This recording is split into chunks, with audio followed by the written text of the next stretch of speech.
La maire de Bad-Foldens nous ouvre exceptionnellement les portes de son église.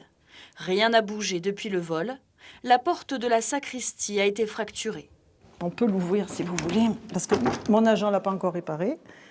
Voilà, donc ils se sont introduits par là. Là, ils ont poussé pour voir ce qu'il y avait dedans, donc il y a toutes les chasubles des prêtres. Ici, les voleurs auraient fouillé mais seraient passés à côté de l'argenterie, aujourd'hui mise en sécurité. Est-ce qu'ils ont été dérangés? Je pense, parce qu'on a trouvé toutes les chaises bousculées dans l'église. Est-ce que c'est du repérage pour... On peut se poser toutes les questions qu'on peut se poser. Ils ont quand même eu le temps de faire ces graffitis et, surprenant, de voler un tapis. Peut-être qu'il avait de la valeur et on ne le savait pas. Pour sortir un tapis de l'église, quand même, ça se voit. Enfin, je ne sais pas. Et personne n'a rien vu. Même si j'ai demandé aux voisins, aux plus proches voisins, ils m'ont dit non. Les troncs, qui contenaient quelques euros, ont été vidés.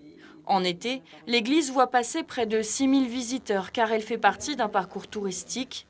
La maire a porté plainte. On était confiants, c'est pour ça qu'on l'a laissée ouverte l'été, même un petit peu l'hiver quand il fait beau, pour que les gens profitent de l'église parce qu'elle est très jolie. Moi, je l'aime bien. Moi, ça m'a même choquée, un peu choquée de trouver ça.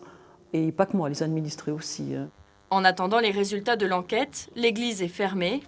L'idée d'installer des caméras de surveillance sera abordée au prochain conseil municipal.